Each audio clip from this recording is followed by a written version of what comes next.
काव्य 23 भूख, जिसके कवि है सर्वेश्वर दयाल सक्सेना। जन्म सन 1926 ईस्वी और निधन सन 1983 ईस्वी। नई कविता के इस प्रमुख कवि का जन्म बस्ती उत्तर प्रदेश में हुआ था। आर्थिक अभावों से जूझते हुए इन्होंने इलाहाबाद विश्वविद्यालय में एमए किया। स्कूल में शिक्षक, क्लर्की और आकाशवाणी में नौकरी की। बाद में दिनमान के उपसंपादक रहे। इनकी कविताओं में आधुनिक जीवन की विडंबना, विषम स्थिति में भी व्यक्ति की जिजीविषा आदि का मार्मिक चित्रण मिलता है। जंगल का दर्द, कुआनो नदी, गर्म हवाएं, खूंटियों पर टंगे लोग, क्या कहकर पुकारूं, कोई मेरे साथ चले आदि उनके प्रमुख काव्य संग्रह हैं। इनकी रचनाएं तीसरा सप्तक में भी संकलित है। बतूता का जूता बाल कविताओं का अनूठा संग्रह है। इन्होंने नाटक भी लिखे हैं। इस प्रस्तुत कविता में कवि ने सौंदर्य को वैयक्तिक रुचि से हटाकर संघर्षशीलता के साथ जोड़ दिया। तो विद्यार्थी मित्रों, कवि सर्वेश्वर दयाल सक्सेना इस काव्य के जरिए हमें मेहनतकश और संघर्षशीलता के अंदर आगे बढ़ने के लिए कहते हैं।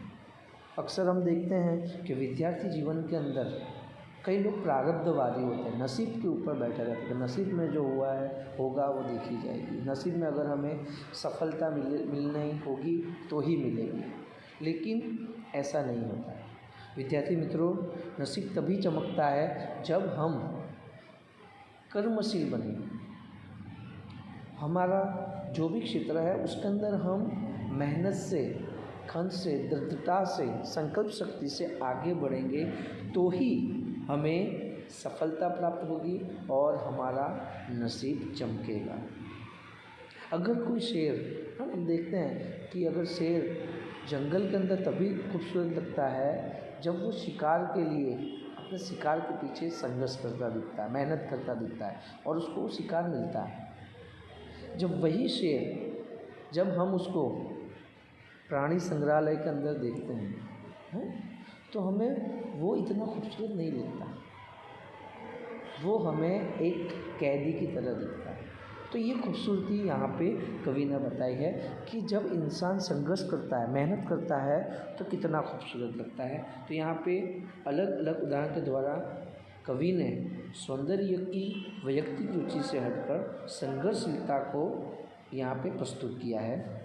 तो देखते हैं कविता के अंदर, जब भी भूख से लड़ने कोई खड़ा हो जाता है सुंदर दिखने लगता है। यहाँ पे भूख यानी हमारी जो महत्वाकांक्षा है, हम ये सोचेंगे अगर हम विद्यार्थी अवस्था के अंदर हमारा जो लक्ष्य है ऊंचा है, कुछ बनने की पहले से हमने गोल किया है, तो हमें उस गोल तक, उस लक्ष्य तक पहुँचने की एक भूख होती है।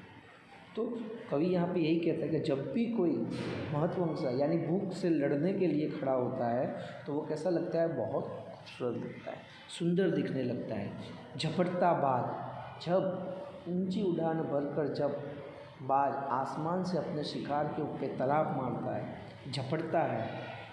फन उठाएं सांप, जब सांप अपने फन निकाल कर जब शिकार के ऊपर जितनी तेज़ी से, आप डिस्कवरी चैनल पर ये चीज़ देख सकते हैं। आगे बताया, दो पैरों पर खड़ी कांटों से नन्ही पत्तियां खाती बकरी, है ना।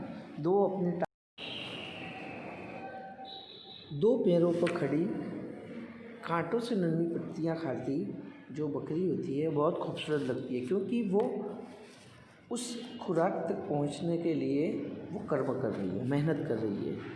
आगे कहते हैं कवि, दबे पांव झाड़ियों में चलता चीता, जब शिकार के लिए दबे पांव झाड़ियों में जब चीता चलता है तो उसकी जो शारीरिक जो भाषा है हमें बहुत खूबसूरत लगती है कि किस तरह वो अपने शिकार को दबोचने के लिए वो तैयार है। डाल पर उल्टा लटक फल उतरता तोता, है, या इन सब की जगह आदमी होता। तो कवि ने यहाँ पे बताया कि जिस तरह डाल के ऊपर उल्टा लटक कर जब तोता फल उतरता है, यानी उस चीज़ को प्राप्त करने के लिए मेहनत करता है, इन सारी जगह अगर आदमी होता है, इंसान होता है, अपने हर एक लक्ष्य को प्राप्त करने के लिए, खुराक के लिए वो जब वो संघर्ष करता है, तो जिस तरह प्राणी, जानवर, पंछी, ये लोग अपने खुराक तक, अपने लक्ष्य तक पहुंचने के लिए जो मेहनत करते हैं, वही मेहनत अगर आदमी करे तो और उसकी ज़िंदगी बेहतर हो सकती है। चाहे कोई भी क्षेत्र हो, चाहे वो कमाई की बात हो, पढ़ाई की बात हो, विकास करने की अपने आप की बात हो, तो सारे में ये बहुत खूबसूरत लगता है। भूख से लड़ने कोई खड़ा हो जाता है, सुंदर दिखने लगता है। तो अपनी अभिलाषा को अपनी आकांक्षा को प्राप्त करने के लिए जब भी इंसान खड़ा हुआ, तब वो बहुत खूबसूरत दिखता है, कवि यहाँ पे कह रहे हैं। तो यहाँ पे हमारी ये काव्य ख़त्म होती है।